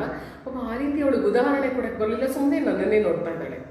ನನಗೆ ಬೇಜಾರಾಯಿತು. ಆಮೇಲೆ ನನ್ನ ಮನಸ್ಸು ಅವಾಗ ತುಂಬ ಉದ್ವೇಗ ಆಗಿತ್ತು. ಅವಳ ಮೌನದಲ್ಲಿ ನನಗೆ ಬೇಕಾಗಿರೋ ಸಾಂತ್ವನವನ್ನು ಎಕ್ಸ್ಟ್ರಾಕ್ಟ್ ಮಾಡಿ ಅದು ಒಂಥರ ನೆಮ್ಮದಿ ಮಾಡ್ಕೊಳ್ಳೋದಕ್ಕೆ ನನಗೂ ವ್ಯವಧಾನ ಇರಲಿಲ್ಲ, ಕೋಪ ಬಂತು ನನಗೆ. ಆದರೆ ಅಮ್ಮ ಒಂದಷ್ಟು ಕ್ಷಣ ಬಿಟ್ಟು ಹೇಳಿದ್ಲು, ರಮ್ಯಾ, ಮನೆ ಕಸ ಗುಡಿಸಿದ್ಯಾ, ಒರೆಸಿದ್ಯಾ, ಸಿಂಕಲ್ಲಿ ಪಾತ್ರೆ ಇದೆ ತೊಳೆದಿದ್ಯಾ, ಬೆಳಗ್ಗೆ ಅಡುಗೆನೇ ಮಾಡ್ಕೊಂಡಿಲ್ಲ, ವಾಷಿಂಗ್ ಮಿಷನ್ ಬಟ್ಟೆ ಹಾಕಿಲ್ಲ, ದೇವ್ರ ದೀಪ ಹಚ್ಚಿಲ್ಲ, ಏನು ನಿನ್ನ ಕತೆ, ಮೊದಲು ಈ ಕೆಲಸ ಎಲ್ಲ ಮಾಡಬೇಕು ಅಂತ. ನೋಡ್ರಿ, ಪ್ರತಿನಿತ್ಯ ಮಾಡ್ತೀನಿ. ಅವತ್ತೊಂದು ದಿವಸ ತಪ್ಪಿಸಿದೆ, ಅವತ್ತೇ ನಮ್ಮಮ್ಮ ಬರಬೇಕಾ? ನೋಡಿ, ನನಗೆ ಎಂತೆಂತಹ ದಿವಸಗಳು ಬರುತ್ತೆ ಅಲ್ವಾ. ನನಗೆ ಎಷ್ಟು ಬೇಜಾರಾಯಿತು. ಯೂನಿವರ್ಸಿಟಿಯಲ್ಲಿ ನಾನು 2-3 ಸಲ ಗೋಲ್ಡ್ ಮೆಡಲ್ಸ್ ತೊಗೊಂಡಿದ್ದೀನಿ. ಅಮ್ಮನಿಗೆ ನನ್ನ ಬಗ್ಗೆ ತುಂಬ ಹೆಮ್ಮೆ, ನನ್ನ ಮಗಳು ತುಂಬ ಬುದ್ಧಿವಂತ, ಹಾಗೆ ಹೀಗೆ ಹೊಗಳೋಡು ಅವತ್ತು ನನ್ನನ್ನು ಮುಂದೆ ತಿಂತಿದ್ದಾಳಲ್ಲ ಅಂತ ತುಂಬ ಬೇಜಾರಾಯಿತು. ಆದರೂ ಅಸಲು ವಿಷಯ ಅದೇ ತಾನೇ. ಸೆರಗು ಕಟ್ಟಿಕೊಂಡೆ, ಎದ್ದೆ, ಗುಡಿಸಿದೆ, ಒರೆಸಿದೆ, ಬಟ್ಟೆ ಹೋಗದೆ, ಪಾತ್ರೆ ತೊಳೆದೆ, ಸ್ನಾನ ಮಾಡಿದೆ, ದೇವರ ದೀಪ ಹಚ್ಚಿದೆ, ಅಗರಬತ್ತಿ, ಧೂಪಗಳು, ಹೂವು ಎಲ್ಲ ಹಚ್ಚಿ ಘಮ ಘಮ ಘಮ ಘಮ ನನ್ನ ಮನೆ ಅಷ್ಟು ಚೆನ್ನಾಗಿ ಅನ್ನಿಸ್ತಾ ಇದೆ. ಅವರೆಕಾಳು ಸೀಸನ್ ರೀ ಇವಾಗ. ಅವರೆಕಾಳು, ಹಸಿ ಅವರೆಕಾಳು ಅಮ್ಮ ಪಾಪ ಊರಿಂದ ತೊಗೊಂಡು ಬಂದಿದ್ದು, ಅದನ್ನು ಬಿಡಿಸ್ಕೊಟ್ಲು. ಅದರದ್ದು ಅವರೆಕಾಳು ರೊಟ್ಟಿ, ಕಾಯಿ ಚಟ್ನಿ, ಹಬ್ಬ ಎಷ್ಟು ಚೆನ್ನಾಗಿತ್ತು. ಇಬ್ಬರು ಕುತ್ಕೊಂಡು ತಿಂದ್ವಿ. ಆಮೇಲೆ ಬಿಸಿ ಬಿಸಿ ಹಾಲಿಗೆ ಒಂದು ಚಿಟಿಕೆ ಅರಿಶಿನ ಹಾಕ್ಕೊಂಡು ಇಬ್ಬರು ಕುಡಿದ್ವಿ. ಫ್ಯಾಂಟಾಸ್ಟಿಕ್. ಅದಂಥ ಸ್ವರ್ಗದಂತಹ ಸುಖ. ನಾನು ಹೋಗಿ ಮಲ್ಕೊಂಡೆ ನೋಡಿ. ನನ್ನ ಹಾಸಿಗೆಯಲ್ಲಿ ತುದಿಯಲ್ಲಿ ಬಂದು ಅಮ್ಮ ಕೂತ್ಲು. ಅಲ್ಲ ಪುಟ್ಟ ರಮ್ಯಾ, ನೀನೇನೋ ಹೇಳ್ತಿದ್ಯಲ್ಲ, ಫ್ರಸ್ಟ್ರೇಷನ್ನು ಅದೇನೋ ಅಂತಿದ್ದೆಲ್ಲ ಬಂದಾಗ, ಅಯ್ಯೋ ಏನೇನಮ್ಮ ನಾಳೆ ಸಾಯ್ತೀನಿ, ಫ್ರಸ್ಟ್ರೇಷನ್ ಎಲ್ಲ ನಾಳೆಗೆ ಅಂತ ಮಲ್ಕೊಂಡ್ಬಿಟ್ಟು. ವೆರಿ ಸಿಂಪಲ್ ಅಲ್ವಾ? ಮನಸ್ಸು ಜಡವಾಗಿ ಕೂತಿದ್ದಕ್ಕೆ ಹೊಡೆದು ಎಬ್ಬಿಸ್ಬೇಕು. ನಮ್ಮ ವಿವೇಕಾನಂದರು ಹೇಳಿಲ್ಲೇನ್ರಿ, ಅರಾಯಿ ಸಭೆ ಕೇಳಿ ಹೇಳಿ ಮೇಲೆ ಎದ್ದೇಳೋ, ಜಡ ವಸ್ತು ಆಗ್ಬೇಡ, ಕೂತು ಕೂತು ತುಕ್ಕು ಹಿಡಿಯುವುದಕ್ಕಿಂತ ದುಡಿದು ಸೌದು ಹೋಗು ಅಂತ ಹೇಳಿದ್ರು. ಸೌದು ಹೋಗ್ಬಿಡು ಪರವಾಗಿಲ್ಲ, ಅದ್ರ ದುಡಿ, ಕೂತು ಕೂತು ತುಕ್ಕು ಹಿಡಿಸ್ಕೊಳ್ಬೇಡ ಅಂತ ಹೇಳಿದ್ರು. ಅಂತಹದೇ ಒಂದು ಪ್ರಸಂಗ ಹೇಳ್ತೀನಿ ಕೇಳಿ, ಮೋಜಿನ ಪ್ರಸಂಗ. ಒಂದು ಸಲ ಏನಾಯ್ತು ಗೊತ್ತಾ, ಒಂದು ದೊಡ್ಡ ದ್ವೀಪ, 1000 ಜನ ಇದ್ರು. ಆ 1000 ಜನಕ್ಕೆ ಒಬ್ಬ ಧರ್ಮಗುರು ಇದ್ದ. ಎಲ್ಲ ಜನರು ಇದ್ರಲ್ಲ ಪಟ್ಟು ತುಂಬಿರೋರು, ಕಷ್ಟಪಟ್ಟು ದುಡಿದವಂಥವ್ರಲ್ಲ. ಹೇಗೆ ಅಂತ ಕೇಳಬೇಡಿ, ನನಗೂ ಇಷ್ಟೇ ಗೊತ್ತು. ಅವರೆಲ್ಲರ ಹತ್ರ ದುಡ್ಡಿತ್ತು. ಅವರೆಲ್ಲರೂ ಒಂದ್ಸಲ ಮೀಟಿಂಗ್ ಮಾಡ್ಕೊಂಡ್ರು. ಕಮಾನ್, ವಾಟ್ ಇಸ್ ದಿಸ್ ಅರ್ತ್ ಯಾರ್ ಸೋ ಏನೋ ತುಂಬ ಬೇಜಾರು. ಅದೇ ಅಗ್ನಿ, ವಾಯು, ವರುಣ, ಭೂಮಿ, ಆಕಾಶ. ನಮ್ಮ DVG ಅಂಕಲ್ ಅವ್ರು ಹೇಳಿದ್ದಾರೆ ನೋಡಿ, ಹಳೆ ಸೂರ್ಯ, ಹಳೆ ಚಂದ್ರ ಅಂತ. ಅವ್ರಿಗೂ ಹಾಗೆ ಅನ್ಸ್ಬಿಡ್ತು, ಏನಿದೆ ಎಲ್ಲ ಹಳೇದು, ಹೊಸದು ಬೇಕಪ್ಪ ನಮಗೆ. ಭೂಮಿ ಬೇಡ ನಮಗೆ, ಆಕಾಶದ ಬೇಕು. ಮಾರ್ಸ್, ವೀನಸ್, ಮೂನು, ಅಲ್ಲೆಲ್ಲ ನಮಗೆ ನೀರು ನೆಡಿ ಎಲ್ಲ ಸಿಕ್ಕರೆ, ಸೈಕಲ್ ಗೀಟು ಸಿಕ್ಕರೆ, ಕಾರು ಗೀರು ಅಲ್ಲೂ ಎಲ್ಲ ಸಿಕ್ಕರು ನಾವು ಬೊಂಬಾಟ್ ಮಜಾ ಮಾಡಿಬಿಡ್ಬೋದು, ನಾವು ಹೊರಟೋಗ್ಬೋಣ ಎಲ್ಲರೂ ಅಂತ ಅಂದ್ಕೊಂಡ್ರು. ಯಾಕೆ ಹಾಗೆ ಅಂದ್ಕೊಂಡ್ರು ಗೊತ್ತಾ, ಅವರ ಧರ್ಮಗುರುಗಳ ಬಗ್ಗೆ ಅವರಿಗೆ ಅಪಾರವಾದ ಒಂದು ನಂಬಿಕೆ ಇತ್ತು. ಆ ಧರ್ಮಗುರುಗಳು ಅಗ್ನಿಯಲ್ಲಿ ಪ್ರವೇಶ ಮಾಡ್ತಿದ್ರು, ನದಿಯಲ್ಲಿ ನಡ್ಕೊಂಡು ಹೋಗ್ಬಿಡ್ತಾ ಇದ್ರು, ಆಕಾಶದಲ್ಲಿ ಹಾಗೆ ಹಾರ್ತಿದ್ರು. ಎಲ್ಲ ಮಂತ್ರಗಳನ್ನೆಲ್ಲ ಕಲ್ತ್ಕೊಂಡ್ಬಿಟ್ಟಿದ್ರು ರೀ ಅವರು. ಜನರೆಲ್ಲ ಅಂದ್ಕೊಂಡ್ರು, ಇವರು ಇಷ್ಟೆಲ್ಲ ಮಾಡ್ತಾರೆ, ನಮ್ಮನ್ನು ಆಕಾಶಕ್ಕೆ ಯಾಕೆ ಇವ್ರು ಕರ್ಕೊಂಡು ಹೋಗಲ್ಲ ನಮ್ಮನ್ನ ಅಂತ ಇವರಿಗೆ ಅನ್ನಿಸ್ತು. ಒಂದು ಮಾತು ಹೇಳ್ತೀನಿ ಕೇಳಿ, ಈ ಜಗತ್ತಿನಾದ್ಯಂತ ಇರುವಂತಹ ಅವಧೂತರಾಗಲಿ, ಆತ್ಮದರ್ಶನ ಮಾಡ್ಕೊಂಡಿರುವಂತಹ ಸಾಧು ಸನ್ಯಾಸಿಗಳು, ಯೋಗಿಗಳು, ಅವರೆಲ್ಲರ ಪಾದಾರವಿಂದಕ್ಕೆ ನನ್ನ ದೊಡ್ಡ ನಮಸ್ಕಾರ. ನಾನು ಅವರನ್ನೆಲ್ಲ ತುಂಬ ಗೌರವಿಸ್ತೀನಿ. I admire each and every yogis of this world of course. ಆದರೆ ಈ ಡೋಂಗಿ ಗುರುಗಳು ಅಂತ ಇರ್ತಾರೆ, ತುಂಬ ಮಜಾ ರೀ. ಅವ್ರ ಕೆಲವು ವಿಡಿಯೋಸ್ನ ನಾನು ನಗೋದಕ್ಕೋಸ್ಕರ ಅಂತಾನೆ ಇಟ್ಕೊಂಡು ನೋಡ್ತಿರ್ತೀನಿ. ಡೋಂಗಿ ಗುರು ಏನು ಹೇಳ್ತಾನೆ ಗೊತ್ತಾ, ನನ್ನ ಮಠದಲ್ಲಿ ಇವತ್ತು ಪೂಜೆ ಪುನಸ್ಕಾರಗಳಿದೆ, ಅದಕ್ಕೆ ನಾನು ಸೂರ್ಯನನ್ನು 2 ಗಂಟೆ ಲೇಟಾಗಿ ಬರೋದಕ್ಕೆ ಹೇಳಿದ್ದೀನಿ ಅಂದ ತಕ್ಷಣ ನಮ್ಮ ಜನ ಎಲ್ಲ ಜೋರಾಗಿ ಚಪ್ಪಳೆ ತಿರ್ತಾರೆ. ನನಗೆ ಆ ಡೋಂಗಿ ಗುರು ಬಗ್ಗೆ ಯೋಚನೆ ಬರಲಿಲ್ಲ. ಇವರೆಲ್ಲ ಎಷ್ಟು ಸ್ವೀಟ್ರಿ ಅಂತ, ಇನ್ನೋಸೆಂಟ್ ಜನರಲ್ವಾ. ಅವರು ಹೇಳಿದ ತಕ್ಷಣ ನಂಬ್ಕೊಂಡ್ಬಿಟ್ರು, ಇವರೆಲ್ಲ ಓದಿರೋರು ಅಂತ ಆ ಡೋಂಗಿ ಗುರು ಎಲ್ಲ ಜೈ ಅಂತಿದ್ದಾರಲ್ಲ ಅಂತ. ಇರಲಿ ಬಿಡಿ, ಟಾಪಿಕ್ ಚೇಂಜ್ ಆಯಿತು, ಮನಸ್ಸು ಚೇಂಜ್ ಆಯಿತು ನಂದು. ಮತ್ತೆ ಬರ್ತೀನಿ. ದ್ವೀಪ ಧರ್ಮಗುರು ಹತ್ರ ಬಂದು ಎಲ್ಲ ಕೇಳಿದ್ರ, ಸ್ವಾಮಿ ನಾವು ಆಕಾಶಕ್ಕೆ ಹೋಗಬೇಕು, ಅಲ್ಲಿ ನಾವು ಎಲ್ಲೋ ಒಂದು ಕಡೆ ಸೈಟ್ ತಗೊಂಡು ಇರಬೇಕು ನೋಡಿ, ಇಡೀ ಜಾಗತಿಕ ಮಟ್ಟದಲ್ಲಿ ಈ ದ್ವೀಪದವರು ಆಕಾಶಕ್ಕೆ ಹೋಗಿದ್ದಾರೆ ಅಂತ ಒಂದು ರೆಕಾರ್ಡ್ ಮಾಡಬೇಕು, ನಾವು ಮಾಡಿಸಿ ನಿಮ್ಮ ಸಮ್ಮುಖದಲ್ಲೇ, ಕ್ರೆಡಿಟ್ ನಿಮಗೂ ಬರುತ್ತೆ. ನಾವು ನಿಮ್ಮನ್ನು ಅಲ್ಲಿ ಕರೆಸ್ಕೊಂಡು ಪಾದಪೂಜೆ ಮಾಡ್ತೀವಿ ಸ್ವಾಮಿ, ಅಡ್ಡಪಲ್ಲಕ್ಕಿ ಪಾದಪೂಜೆ ಎಲ್ಲ ಮಾಡ್ತೀವಿ ಅಂತ ಧರ್ಮಗುರುಗಳಿಗೂ ಇವರು ಆಸೆ ತೋರಿಸಿದ್ರು. ಆದರೆ ಆ ಧರ್ಮಗುರು very updated guru, very smart guy he was. So ಅವ್ರೇನು ಹೇಳಿದ್ರು, ಓಕೆ ಫೈನ್, ಇವತ್ತು ಮಧ್ಯರಾತ್ರಿ ಎಲ್ಲರೂ ಊರಿಂದ ಆಚೆ ಇರುವ ಹೊಳೆಯ ಹತ್ರ ಬಂದುಬಿಡಿ. ಶಾಂತವಾಗಿ ಹರಿತಾ ಇರುವಂತಹ ನದಿಯ ಹತ್ತಿರ ನಿಂತ್ಕೊಂಡು ನೀವೆಲ್ಲರೂ ಕೈಗಳನ್ನು ಮೇಲಕ್ಕೆತ್ತಿ, ತಲೆಯನ್ನು ಮೇಲೆತ್ತಿ, ನಮ್ಮ ಕತ್ತಲಿನ ಗಂಟಲು ನರಗಳೆಲ್ಲ ಸೆಟೆದುಕೊಳ್ಬೇಕು, ಆ ಮಟ್ಟಕ್ಕೆ ಕಿರ್ಚಬೇಕು, ಓ ಅಂತ ಕಿರ್ಚಬೇಕು. ಆ ನೀರವತೆಯಲ್ಲಿ ಆ ನಿಶಬ್ದದಲ್ಲಿ ಇಷ್ಟು ಜನ, 1000 ಜನ ಕೂಗಿದಾಗ ಆ ಶಬ್ದ ಅಲ್ಲಿ ಮೇಲೆ ಹೋಗಿ ಮುಟ್ಟತ್ತೆ. ಅಲ್ಲಿಂದ ಅವರು ಯಾರೋ ನಮಗೆ ಅಂತ ಅವರು ಏನೋ ಒಂದು ಶಬ್ದ ಹೊರಡಿಸ್ಬೋದು. ಕಮ್ಯುನಿಕೇಷನ್ ಸಿಗುತ್ತೆ ನೋಡಿ, ಕನೆಕ್ಟಿವಿಟಿ ಸಿಕ್ಬಿಡುತ್ತೆ. ಕನೆಕ್ಷನ್ ಸಿಕ್ಕ ಮೇಲೆ ನನ್ನ ಕೆಲಸ ಮುಗಿತ, ನೀವು ಉಂಟು ಅವನುಂಟು, ಆಗ್ಬೋದಾ ಅಂದರು. ಈ ಜನರು ಅಯ್ಯೋ ಇಷ್ಟೇನಾ ನೋಡಿ, ನಮ್ಮ ಜನ ಕೂಗಿದಲ್ಲಿ ಅಂದರೆ ವಾಲ್ಯೂಮ್ ಜಾಸ್ತಿ ಆದ ತಕ್ಷಣ ಪವರ್ ಜಾಸ್ತಿ ಅಂತ ಅಂದ್ಕೊಂಡ್ಬಿಡ್ತಾರೆ. ಕೂಗಾಡ್ತಿರ್ತಾರೆ ನೋಡಿ, ಸ್ಟಫ್ ಏನೂ ಇರಲ್ಲ ರೀ, ಆದರೆ ವಾಲ್ಯೂಮ್ ಕೊಟ್ಟ ಕ್ಷಣಕ್ಕೆ ದ ಮೋಸ್ಟ್ ಪವರ್ಫುಲ್ ಅಂತ ಅಂದ್ಕೊಂಡ್ಬಿಡ್ತಾರೆ. ಇರಲಿ, ಜನ ಏನಾಗ ಅಯ್ಯೋ ಕೂಗ್ತೀವಿ ಬಿಡ್ರಿ, ಮನೆಯಲ್ಲಿ ಹೆಂಡ್ತೀವಿ ಮೇಲೆ ಕೂಗಾಡ್ತೀವಿ, ಬಾಸ್ ಮುಂದೆ ಕೂಗಾಡೋಕ್ಕಾಗಲ್ಲ, ಅದಕ್ಕೆ ಎಲ್ಲ ತಗೊಂಡ್ಬಂದು ಮನೆಯಲ್ಲಿ ಕೂಗಾಡ್ತೀವಿ, ಅದನ್ನೇ ನಾವು ಹೊಳೆ ಅಂತ ಅಂತ ಕಿರ್ಚಿದ್ರಾಯ್ತು. Fine, fantastic. ಎಲ್ಲರೂ ಊಟ ಮಾಡಿದ್ರು. ಮಧ್ಯರಾತ್ರಿ ಆಯಿತು, ಊಟ ಗಿಟ ಎಲ್ಲ ಮಾಡ್ಕೊಂಡು ಎಲ್ಲರೂ ಬಂದರು. ಮಧ್ಯರಾತ್ರಿ ಹೊಳೆಯ ದಡದಲ್ಲಿದ್ದಾರೆ. ಅಬ್ಬಾ, ಎಂಥ ಬ್ಯೂಟಿಫುಲ್ ನೈಟ್ ಅದು ಅಂದರೆ, ಆ ಹೊಳೆ ಅಂತೂ ಅಷ್ಟು ಗಂಭೀರವಾಗಿ ಹರಿತಾ ಇದೆ, ಶಬ್ದವೇ ಇಲ್ಲ. ನೋಡಿ, ಸಮುದ್ರ ಸಾಗರದ ಮುಂದೆ ನಿಂತ್ಕೊಂಡ್ರೆ ಅಬ್ಬರ ಇರುತ್ತಲ್ವ, ಇದು ಹಾಗಲ್ಲ, ಶಬ್ದವಾಗಿದೆ. ಜುಡು ಜುಡು ಜುಡು ಜುಡು ನೀರಿನ ಶಬ್ದ ಮಾತ್ರ ಹರಿತಾ ಇದೆ. ತಲೆ ಎತ್ತಿ ನೋಡಿದ್ರಂತೂ ನಿರಭ್ರವಾದ ಆಕಾಶ, ತಿಂಗಳಿನ ಮಾಮ, ಯಾರು ತಿಂಗಳಿನ ಮಾಮ? ಚಂದಮಾಮ ನಗುತ್ತಾ ಇದ್ದಾನೆ. ಅಷ್ಟು ಬ್ಯೂಟಿಫುಲ್ ಆಗಿರೋ ಬೆಳದಿಂಗಳು. ಇಂತಹ ಬೆಳದಿಂಗಳಲ್ಲಿ ಏನಾಯಿತು ಗೊತ್ತಾ? ಧರ್ಮಗುರು ಮುಂದೆ ನಿಂತ್ಕೊಂಡ, ಹಿಂದೆ ಎಲ್ಲರನ್ನು ನಿಲ್ಲಿಸ್ದ. ನೋಡ್ರಿ, ಕೌಂಟ್ ಡೌನ್ ಶುರು ಮಾಡ್ತೀವಿ. 5, 4, 3, 2, 1 ಅಂದ ತಕ್ಷಣ ಅಂದ ತಕ್ಷಣ ನೀವೆಲ್ಲ ಅಂತ ಕಿರ್ಚಬೇಕು. ಫೈನ್, ಎಲ್ಲ ಪೊಸಿಷನ್ ತೊಗೊಂಡ್ರು. ಸೋಷಿಯಲ್ ಡಿಸ್ಟೆನ್ಸ್ ಇರಲಿಲ್ಲ ನೋಡಿ ಅವಾಗ, ಹಾಗಾಗಿ ಎಲ್ಲ ಒಟ್ಟೊಟ್ಟಿಗೆ ನಿಂತ್ಕೊಂಡಿದ್ರು. ಮಾಸ್ಕ್ ಇರಲಿಲ್ಲ. ಫೈನ್, ಕೈಗಳನ್ನ ಮೇಲೆ ಕೆತ್ತಿದ್ರು, ತಲೆಯನ್ನು ಮೇಲೆ ಕೆತ್ತಿದ್ರು.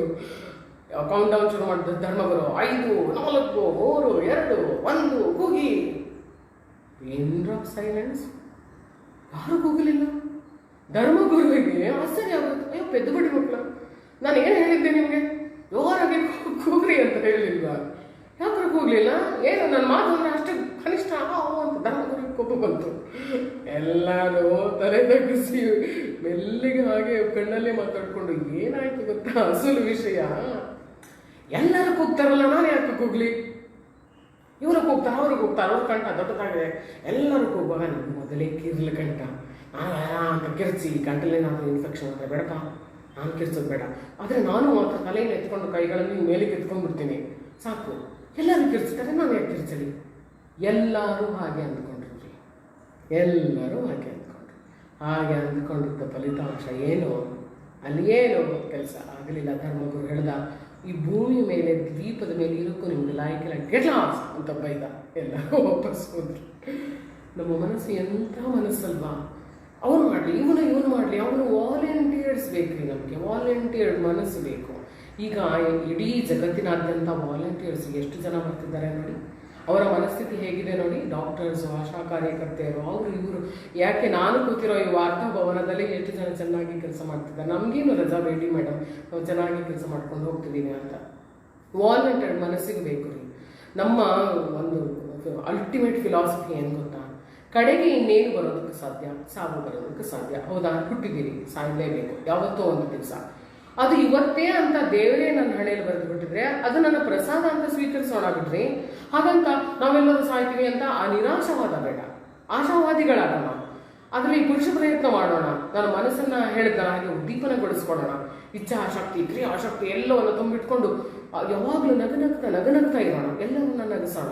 ಎಲ್ಲರಿಗೂ ಬೇಕಾಗಿರೋ ವ್ಯಕ್ತಿಯಾಗಿ ಮಾಡೋಣ. ಹಾಗೂ ಸಾವು ಬಂದುಬಿಡ್ತಾ ಪ್ರಸಾದ ಅಂತ ಸ್ವೀಕರಿಸೋಣ ಅಲ್ವಾ? ವೆರಿ ಸಿಂಪಲ್ ರೀ. Our life is very simple. ನಾವು ಅದನ್ನು we will make it as very complicated. ಬೇಕಾಯಿತು ಹೇಳಿ. ಅದೇ ರೀತಿ ಮನಸ್ಸನ್ನು ನಿಗ್ರಹಿಸ್ಕೊಳ್ಬೇಕು ಅನ್ನುವಂಥದ್ರಲ್ಲಿ ಒಂದೇ ಒಂದು ಮಾತುಗಳನ್ನು ಹೇಳಿ ನಾನು ಮಾತನ್ನು ಮುಗಿಸ್ತೇನೆ. ಏನು ಗೊತ್ತಾ? ಇಡೀ ಜಗತ್ತಿನಾದ್ಯಂತ ಒಂಥರ ಸಾವಿನ ಸೂತಕ ಇದೆ. ಆ ಸಾವಿನ ಸೂತಕದಲ್ಲಿಯೂ ಕೂಡ ಆ ಪ್ರೀತಿ ವಿಶ್ವಾಸಗಳ ಜೊತೆಗೆ ಬದುಕೋದಿದೆಯಲ್ಲ, ಅದೇ ರೀ ಮನುಷ್ಯನಿಗೆ ಮನಸ್ಸು ಅನ್ನುವಂಥದ್ದು. ಪ್ರಾಣಿಗೆ ಇದು ಬರಲ್ಲ.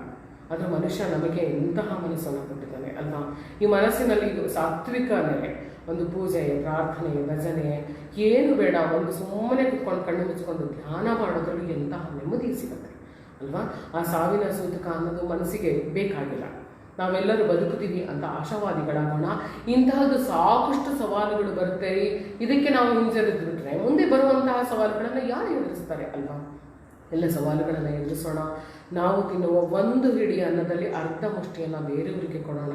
ಇಷ್ಟೇ ಸಾಕು. ದೊಡ್ಡ ದೊಡ್ಡ ಆದರ್ಶ ಬೇಡ. ನಾವು ತಿನ್ನೋದನ್ನು ಬೇರೆಯವರಿಗೆ ಕೊಡೋಣ. ಮನೆಯ ಬೀದಿ ನಾಯಿಗಳಿಗೆ ಕರೆದು ಊಟ ಹಾಕೋಣ. ನಮ್ಮ ಮನೆಯ ಮೇಲೆ ಬರುವಂತಹ ಕೆಲವು ಪಕ್ಷಿಗಳಿಗೆ ನೀರು ನುಡಿಯನ್ನು ಕೊಡೋಣ. ಸ್ಟ್ರೀಟ್ ಕೌಸ್, ಬೀದಿಯಲ್ಲಿ ಹೋಗುತ್ತಲ್ಲ ಹಸುಗಳಿಗೆ, ಅದಕ್ಕೆ ನೀರು ತೋರಿಸೋಣ. ಸಾಕು. ಇಷ್ಟು ಸಣ್ಣ ಪುಟ್ಟದನ್ನು ಮಾಡ್ಕೊಂಡು ಹೋದ್ರೇ ಬೇಕಾದಷ್ಟು ಸಾರ್ಥಕತೆಯಿಂದ ನಾವು ನೆಮ್ಮದಿಯಾಗಿ ಮಲ್ಕೊಳ್ಬೋದು. ಏನಂತೀರಾ? ಇದುವರೆಗೆ ನನಗೆ ಅವಕಾಶ ಮಾಡಿಕೊಟ್ಟಂತಹ ವಾರ್ತಾ ಇಲಾಖೆ ಮತ್ತು ಪಬ್ಲಿಕ್ ರಿಲೇಷನ್ ಆಫೀಸ್ ಇವರಿಬ್ಬರಿಗೂ ನಾನು ನಮಸ್ಕಾರಗಳನ್ನು ತಿಳಿಸ್ತೇನೆ. ಹಾಗೆಯೇ ನನ್ನ ಮಾತಿನಿಂದ, ನನ್ನ ಮನಸ್ಸಿನ ಈ ಮಾತಿನಿಂದ ನಿಮ್ಮ ಮನಸ್ಸಿಗೆ ಏನಾದರೂ ಕಿರಿಕಿರಿ ಆಗಿರುತ್ತೆ ಮಾಡಿ ಕ್ಷಮಿಸಿ, ಅಥವಾ ನನ್ನ ಮನಸ್ಸಿನ ಈ ಮಾತುಗಳಿಂದ ನಿಮ್ಮ ಮನಸ್ಸಿಗೂ ಸ್ವಲ್ಪ ಖುಷಿ ಅನಿಸಿದ್ರೆ thank you so much.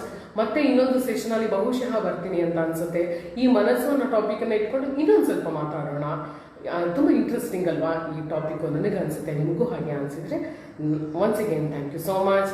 Have a nice day. ನಿಮ್ಮನ್ನು ತುಂಬ ತುಂಬ ಚೆನ್ನಾಗಿ ನೋಡ್ಕೊಳ್ಳಿ. ಸರ್ವೇ ಜನ ಸುಖಿನೋ ಭವಂತು. ನಮಸ್ಕಾರ.